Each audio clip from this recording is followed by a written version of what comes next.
Boy, howdy, let me tell you what. If you think that the Trump administration knows a goddamn thing about anything, you don't know shit about shit either, buddy. Let me just tell you.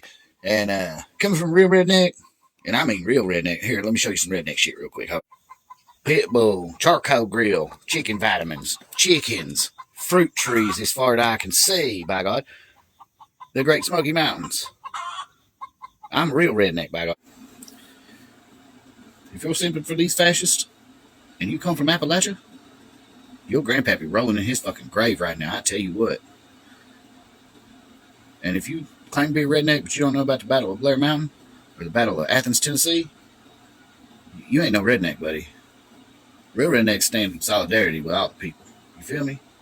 Power to the people. Did you know that the largest armed insurrection in U.S. history since the Civil War was a struggle between coal miners and mercenaries hired by their bosses? This is the Battle of Blair Mountain, Part 1. In the early 1900s in West Virginia, coal mining was basically the only source of work for people living in the state. The massive coal corporations turned remote towns into company towns with homes, stores, churches, recreational facilities, and more, all owned by the coal companies. For miners, this meant that their employers essentially controlled their work, their play, their housing, their religion, and everything in between. Miners weren't even paid in US currency. They were paid in scrip that could only be used at company-owned businesses. Miners would try to unionize with the Industrial Workers of the World and the United Mine Workers of America, but attempts were often violently suppressed. The bosses hired a private firm called the Baldwin-Felts Detective Agency, with agents that carried machine guns and Tommy guns to put out labor uprisings. Skirmishes between mercenaries and organizing mine workers popped off every now and then, including a gunfight in the city of Matawan in spring 1920 that left 10 people dead, including the town's mayor. Police Chief Sid Hatfield was fighting alongside the organizing workers. He was well known for being friendly to unionized miners and was willing to go to battle with them. When he was acquitted for participating in the shootout, on August 1st, 1921, Baldwin-Felts agents gunned him down on the courthouse steps. This sparked a new rage in the organizing miners that led to one of the biggest uprisings in U.S. labor history.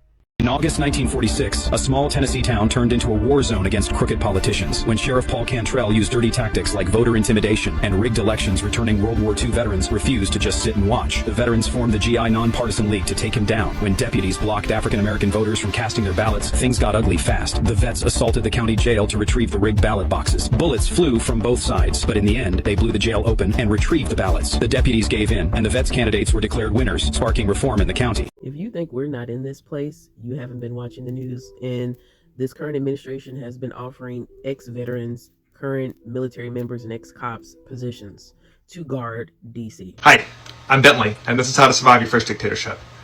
And today we're talking about private police forces. 7 hours ago, Donald J. Trump began the process of creating his own personal police force.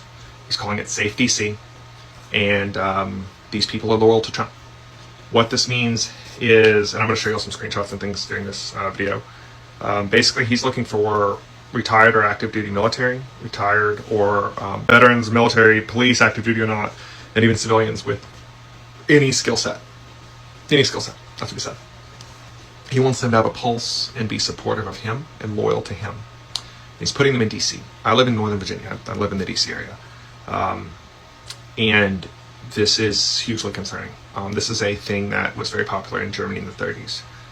So if the Supreme Court says stop, disband it, these people aren't going to do it because it's going to be less will of Trump. Oh, they're going to be split across agencies. It doesn't matter. They're going to be stationed and grouped up with people that are of the similar program or have similar beliefs towards Trump. That means that these people will do what Trump says, not what the law says. And if you doubt me, Google shirt colors and different regimes. My favorite neighbor was redneck. I was talking to him one day randomly. I walked into his garage and he said, "Hey, watch out for that napalm, Kimberly."